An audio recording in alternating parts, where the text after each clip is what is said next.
പ്രിയപ്പെട്ട പ്രേക്ഷകരെ. നമ്മൾ നേരെ പോകുന്നത് തൃക്കാക്കര വാമനമൂർത്തി ക്ഷേത്രത്തിലേക്കാണ്. അവിടെ ബഹുമാനപ്പെട്ട ഫിഷറീസ് വകുപ്പ് മന്ത്രി ഇപ്പോൾ കാഴ്ചക്കൊല സമർപ്പിച്ചിട്ടുണ്ട്. കളമശ്ശേരിയുടെ MLA ആണ്, MLAയുടെ മണ്ഡലത്തിലാണ്. അപ്പോൾ കാഴ്ചക്കൊല സമർപ്പണമാണ് ഇപ്പോൾ നിർവഹിച്ചിരിക്കുന്നത്.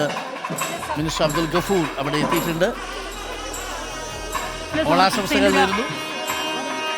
ഉത്രാടം നാളിൽ എപ്പോഴും ഇവിടെ പങ്കെടുക്കാറുള്ളതാണ്. അപ്പോൾ വളരെ സന്തോഷമുണ്ട് ഇന്നിവിടെ വന്നതിൽ.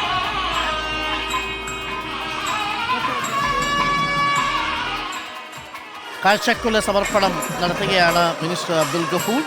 തൃക്കാക്കര ക്ഷേത്രത്തിലാണ്.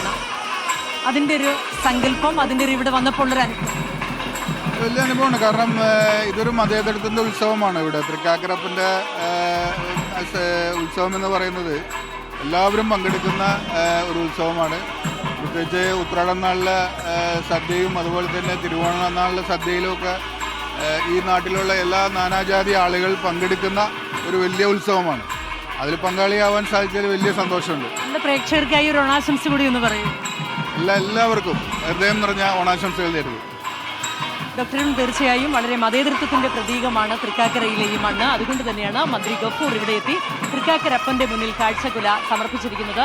നേരത്തെ ഇങ്ങോട്ട് എത്തിയ അദ്ദേഹം ആദ്യ കാഴ്ചക്കുല സമർപ്പിച്ചു. അമ്പലത്തിൽ നിന്ന് രണ്ടാമത് വാങ്ങി ഒരു കാഴ്ചക്കുല കൂടി തൃക്കാക്കര അപ്പൻ്റെ മുന്നിൽ വയ്ക്കുകയായിരുന്നു. അദ്ദേഹം പറഞ്ഞതും ഇത് തന്നെയാണ്, ഓണം എന്നാൽ മതേതൃത്വത്തിൻ്റെ സന്ദേശമാണ്. അതുകൊണ്ട് തന്നെയാണ് അദ്ദേഹം ഇത്തരത്തിൽ. അപ്പോൾ പ്രിയപ്പെട്ട പ്രേക്ഷകരെ, തൃക്കാക്കര വാമനമൂർത്തി ക്ഷേത്രത്തിൽ കാഴ്ചക്കൊല സമർപ്പണം തുടരുകയാണ്. ഇനിയൊരു 1 മണിക്കൂർ 1.25 മണിക്കൂറൂടെ കഴിയുമ്പോഴേക്കും സാക്ഷാൽ പഴയിടം തന്നെ തയ്യാറാക്കിയ സദ്യയാണ് തൃക്കാക്കര അപ്പന് ഇന്നിപ്പോൾ ഉത്രാട സദ്യയായിട്ട് എത്തുന്നത്. 12 കൂട്ടം വാമനന് ഇഷ്ടപ്പെട്ട വിഭവങ്ങളുമായാണ് ഉത്രാട സദ്യ.